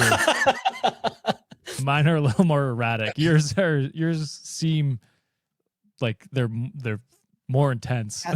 Has that cadence, you know? Like I've been a wrestling fan for the past like 30 years, so I might as well do this shit. I don't have the words to put together the disses like that. I'm lucky that like my brain moves fast. Also, my mouth moves as fast. So it's your crash outs are steady and worded well. Mine are just like, what the fuck? Worded well is a no. They are not worded well. Oh shit. But that is it for this episode, Wikimaniacs. If you missed most of the live, don't worry. I will be throwing it up later today on Spotify, YouTube, Apple Podcasts, wherever you listen. Apple Podcast is coming out with video soon, I think. So I don't know how that will work for us, to be honest. I am also not sure because I don't think our host is figure it out with them that way, but we'll figure it out. So yeah, if you missed it now, don't worry. It will be up later on all those platforms so you can listen to it. Is there any I guess we could take some questions. Throw some questions in the chat if you have any while we finish out here, and we will read them out. But John, I'm happy. Canada won. Hell yeah, brother! Let's go. Hopefully we get there's a U.S. Canada finals ready for the women's hockey team, right? There is tomorrow. Yeah. I hope y'all beat us so bad. Your women's team is really good. I'm not gonna lie. Are they? Yeah. Okay. I think the men's team probably have a better chance of losing to y'all if we made it to the finals. They'd be pretty evenly matched. Okay. Well, I mean, if you look back at like the World Cup last year with Canada US finals, it went into OT, and so it was like it's a very close matchup. I hope you guys lose because I hate the Kachuk brothers. They're pieces of shit. But yeah, I don't know. I honestly, I'm hoping Sweden beats you guys, to be fair. Shit. We need the world to humble us a little bit sometimes. Just a little bit. Like I don't mind that. But if I'm gonna throw a plug here, as usual, redonwikishop.com. Giant merch is still up. Again, half of the profits for this month is gonna go towards a charitable cause. Of course, it'll go to feeding America. And a personal plug. If you're not enough of me, if you don't get enough of me yet, guys, follow my page, John's Poverty. I'll type it out in the chat. Also, Juliet has her shop open. If you guys are interested in jewelry, handmade, and self-sourced, go to Quintas Era on Etsy as well. Those are my plug. I will put on the chat right now. Hell yeah. Oliver Reeve sends $10 and says, thanks for the stream. Thank you, Oliver, for the donation. Trying to see if there's any questions. Sorry, it's going too fast. BBJ said you trapped a leprechaun on St. Pat's Day. What's the third thing you buy? Oh, so like we get a pot of gold? Is that what you're saying basically? So what's the Pot of third thing? Venmos? What's the third thing we buy? Sean's salary. That might be number 2 for me. Number 1 would be my pay for my house. And then yeah, Sean's salary. Third thing. What this? I guess I would take. Oh, no. Third thing would be Sean's salary. Actually, sorry, Sean. The second thing would be proper honeymoon. Ooh, Go to Greece. So I guess less buying and. Just give me a portion. I'm cool or whatever. Sure. I'm sorry. I'm just trying to read if there's any questions here. Oh, Oliver Reese says, Josh, thoughts on Canada squaring up at the Olympics? I assume this could be multiple things. This could be the actual fight in the hockey game in the France. I heard there was like a big penalty with that now, right? Is that what they're trying to say? So there was no penalty for the actual fight, but the France player flipped off the audience as he was leaving, and so Team France kicked him out of the team. So it wasn't actually the Olympics, I don't think. But yeah. Or you're talking about the curling poke game. Oh, incident. Yeah. It's just like that double tapping was not accidental. No. And here's the thing. Everyone's like making it this big deal. I think he should definitely be called for it. Like it should be a penalty or whatever it is. But like he didn't need to blow up like he did because that was crazy and made it such a big deal. Very un-Canadian like of him. Or, well, no, that is kind of Canadian actually. When you're in a sport, you just get so heated.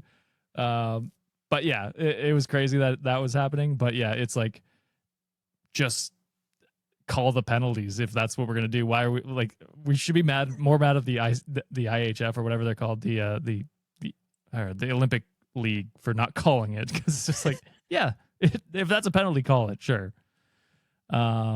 Emily asks, what's your favorite bakery food? I'm assuming that's food. Donuts.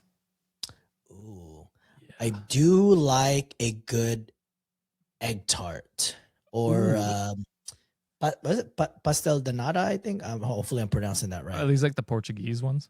Yeah. Either like a Portuguese one or like the Chinese egg tarts. Those are all both good to me. Yeah, when we went to Portugal, we ate so fucking many of them. They're so good. Oh, they're so good. They are. Josh, can you say Canada just like Bad Bunny did? Canada? Canada? I can't. I don't know if I can. It's been so long since I've heard it, so I'm trying to remember how he said it. But anyway, could be Canada. Canada? Sure. Canada. Sorry, there was someone else here. I don't know if you saw any, John. If not. Oh, Fred asked, food date when? I have my bags ready and all. I don't know, Fred. I don't know if I'd go on a food date with you. You're gonna ask me like all these weird questions throughout the day while I'm enjoying my food? I don't know, Fred. I don't know. Can't give you an answer for that one. Yona Rose in our Twitch chat said, do y'all just read Reddit stories or would you read stories sent to you as well? So we do both. Yeah, we have a section. Well, sorry, I guess there's two different ways you could send it in if you wanted to. You can just post it on our Reddit, like subreddit, r/Reddit on Wiki.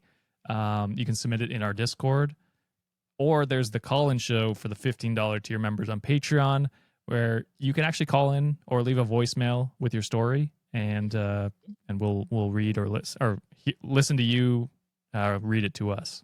So that's an option as well. Ooh, Super Ted Magic Word asks, what are you looking forward to the most in 2026? Oh, being done building my house. Unfortunately, I don't know if I'll be done by the end of 2026 though. So I guess moved in. That would be nice if we could be moved in. Yeah. So yeah, I'll say that. For me, I'd gotta say travel. Got some vacations lined up here, and just have adventures and try out new things. I've been fortunate enough that like my other content's kind of taking off a little bit. I get kind of invited to a few places, so it's been really nice connecting with small businesses and like local things around here in Dallas. So fun stuff. Hell yeah. I will say one of my best friends, one of my first friends to have a baby as well. They're also having a baby in May, so I'm super excited for that as well. Fred, would you be open to it one day? No. Straight up answer, no. Midscore asked, will there be another live show? And I guess we can just end on this one. Probably not. Maybe, but it would have to be in Canada or somewhere else other than America. Mm-hmm. And it would have to be after my house is all closed up, and there's a lot of what ifs with that. So it would be like almost November again, much like last year. So probably not, but maybe. We do have to get together either way. It'll just be where it'll be, I guess. Crossing fingers. As long as it's not anywhere too cold. Super magic word said UK ? Maybe. We do have to eat beans and toast someday. We do. We absolutely do. But we'll end it on that. So thank you very much for coming to our last public live stream for the month of February. Because next month we're doing our $5 plus bonus stream, and then we're doing our $15 call-in episode for the live for next Wednesday with Sean. Sean will be there, so he will. Get excited for that. And then we're going to start doing more gaming streams as well. I think we're going to start doing a public gaming stream the first of the month, first Wednesday of every month. We'll still be doing these streams, like John and I will still do this stream, and then we'll do a gaming stream probably Wednesday night or something like that when Sean's home. So be excited for that as well. But John, is there anything else you want to shout out before we hop off? Like and subscribe to videos, please. And again, if you're a patron, the episode comes out tomorrow. If not, we'll see you Friday. Hell yeah. All right. Take care, Wikimaniacs. We'll see you. Bye. Bye. Get therapy.